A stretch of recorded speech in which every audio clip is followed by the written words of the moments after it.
नमस्कार. अभ्यास माझा या यूट्यूब चॅनलवर आपले स्वागत आहे.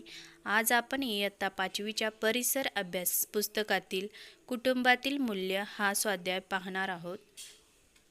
प्रश्न 1. रिकाम्या जागी योग्य शब्द लिहा. प्रामाणिकपणा ही आपली टिंबटिंब असते. उत्तर: प्रामाणिकपणा ही आपली ताकद असते. सामाजिक जीवनात सर्वांना टिंबटिंबची गरज असते. उत्तर: सामाजिक जीवनात सर्वांना सहकार्याची गरज असते. आपल्या देशात टिंबटिंब वृत्तीला विशेष महत्त्व आहे.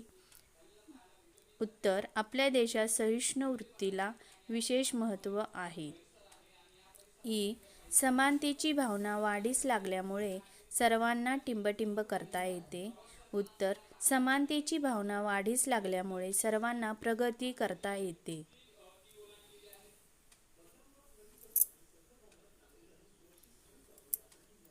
प्रश्न 2.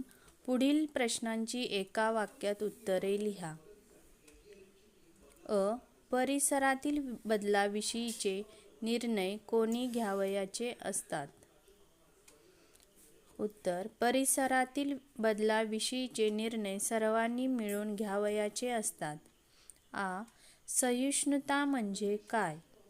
उत्तर: आपल्यापेक्षा वेगळ्या मतांचा आदर करणे व ते ऐकून घेणे म्हणजे सहिष्णुता होय.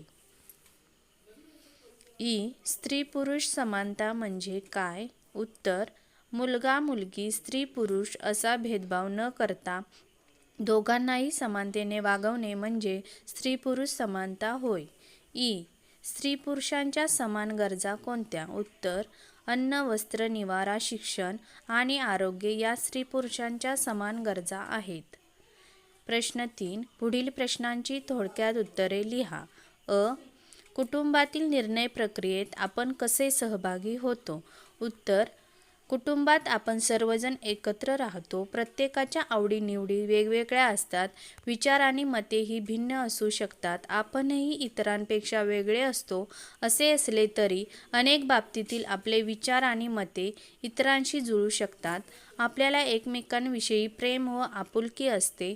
आपण परस्परांची काळजी घेतो, विचारपूस करतो. घरातील कोणतीही गोष्ट ठरवताना परस्परांशी बोलून सर्वांना पटतील असे निर्णय घेतो. अशा पद्धतीने आपण सर्वजण कुटुंबातील निर्णय घेण्यात सहभागी होतो. सहिष्णुतेची भावना कशी निर्माण होते? आपण सर्वांमध्ये काही गुण दोष असतात. पालकांच्या, मित्रमैत्रिणींच्या मदतीने आपल्याला ते दोष दूर करता येतात. एकमेकांचे विचार प्रत्येक वेळी एकमेकांना पटतीलच असे नाही. त्यावेळी मित्रमैत्रिणींमध्ये कधीकधी मतभेद होतात.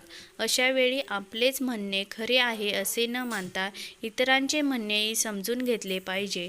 प्रसंगी दुसऱ्याचे ऐकले पाहिजे. यातून सहिष्णुतेची भावना निर्माण होते व तिची जोपासना करता येते. धन्यवाद.